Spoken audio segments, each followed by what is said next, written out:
Hiranmai, for hosting me on this wonderful session. First of all, I would like to commend this entire team. This is a fabulous platform that you have created.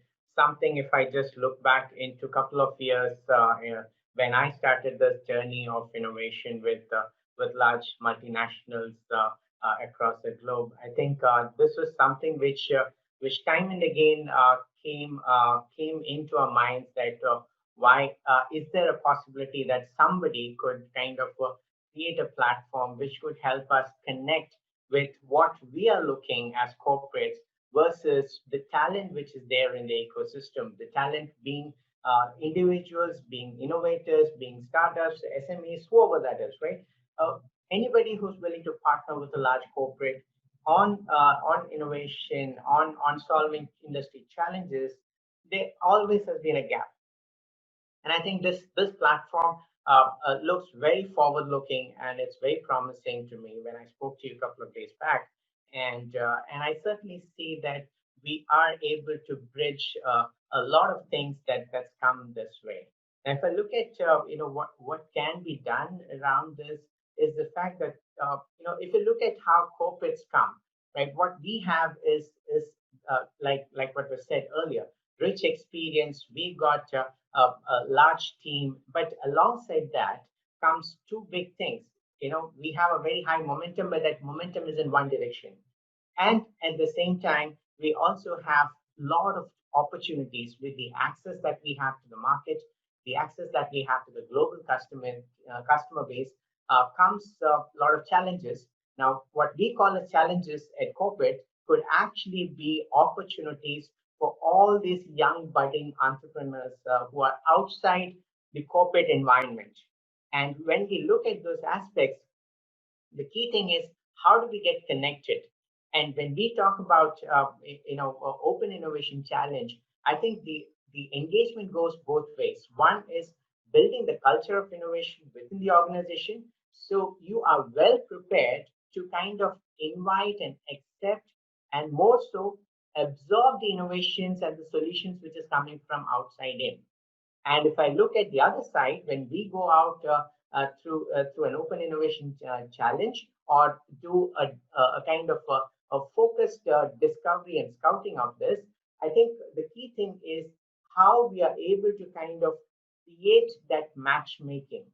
And once we have identified those the right set of folks with whom we want to engage, then comes the series of things, right, which goes into developing the solution, providing mentorship, and the kind of financial assistance that is needed, the access to the environment which corporates can easily provide, which is kind of a kind of a real need for any of these startups who are trying to build solutions for the community, if I may call it. So these things are there, right at our disposal. But when we have such an engagement, I think this becomes the right place for us to ensure that we are maximizing the usage of this, and then there is a symbiotic relationship which gets kicked off, and we are able to come out with a mutually win-win situation. And as much as we are solving industry challenges, the startup is able to establish itself through its own, the product and the ecosystem that comes along these solutions. So I think it's a great way to get started, and we are today seeing a good amount of focus and drive which is coming, not just in India but across the globe. The engagement with the ecosystem is looking stronger, and it is going to get more stronger. So the thing is, how do we kind of ensure that there's a right matching that happens, and after that, how do we accelerate on the journey, which is kind of closely glued and it is complementing each other. Would you highlight how do you take care of the IP issues? Because sometimes some startups become little curious about how do we really approach an industry, how do we go ahead, how do we interface. So how do you do this interface, and after all, how do you take care of the IP? In fact, that's like a very brilliant question. And whenever we go for a formal engagement, this is the first thing which comes into the mind On one side, behind the mind, they say like, hey, let's just get past this. On the other side, you will see a set of people who are holding the fort very strongly on the IP. So it's a very tricky situation, but however, it's not a non-stopper. It depends on how we are able to kind of navigate past the IP sentiments, right? And I tend to put it more around the sentiments piece because it varies from institutions, it varies from individuals, it varies from company to company, right? I have been doing this in three separate corporations, and each one had its own approach. And if I look at academic institutions, right from the global standards to even small individuals, everywhere this clause gets taken with a completely different notion altogether.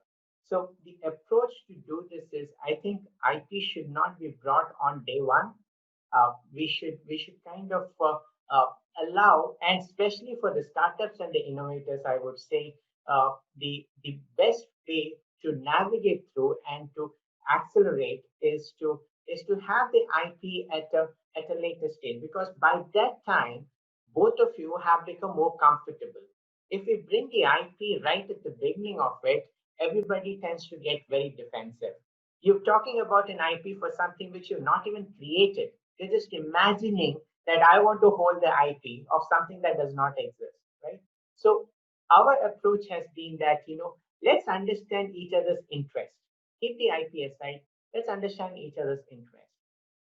Are you looking at building something? Are you looking at some kind of an exclusivity? Are you looking at solving an existing challenge in an alternate way?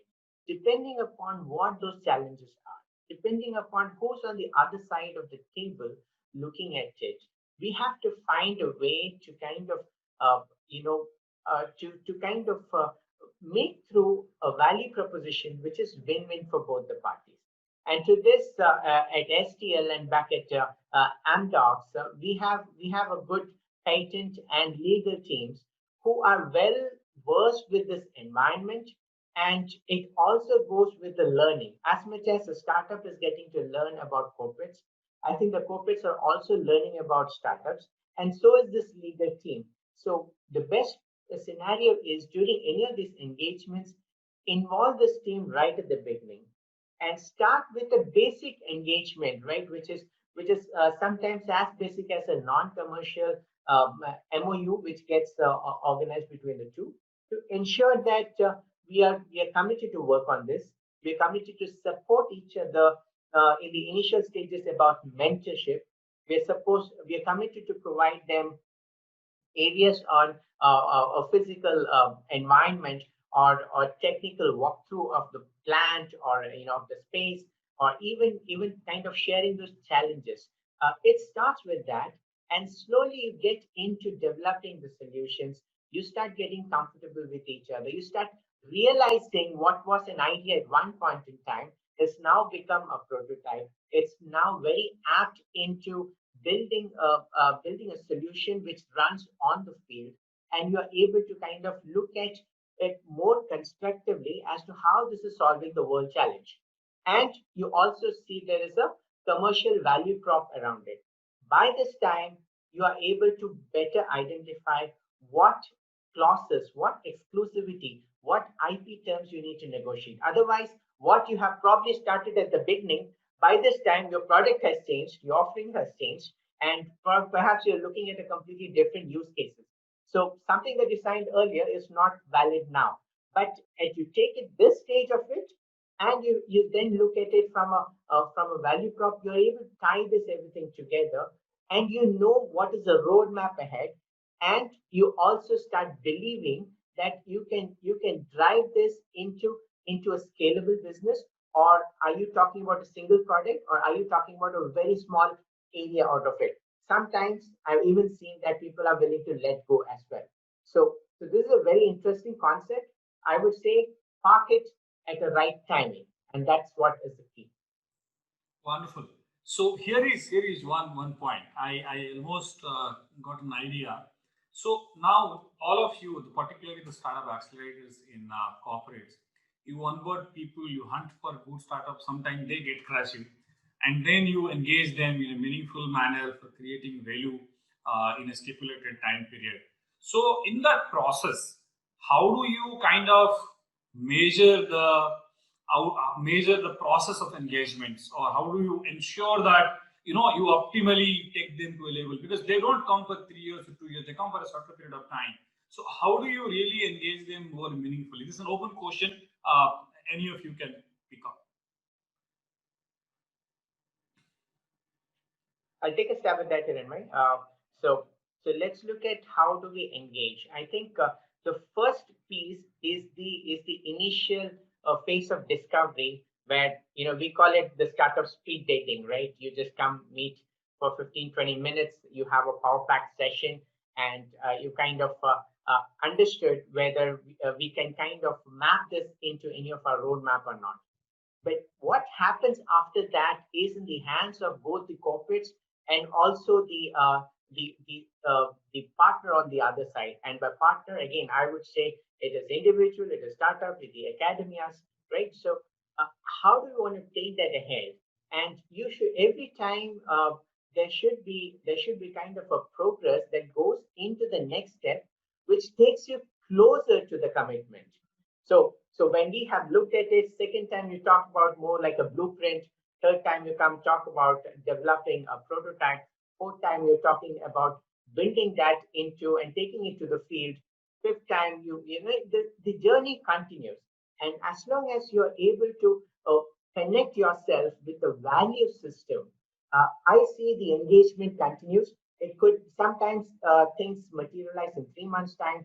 Sometimes I even seen things go on for a year, year and a half. But if you're able to connect yourself with the value system, if you're able to see the engagement maturing to the next step, and it's kind of, like I say, it's a learning ground for both the teams, right? It's not that the one team has an upper edge of the other. It's a co-creation model. It is partnership. As long as you're able to see the value, you are able to mature yourself into the next stage, and the passion continues.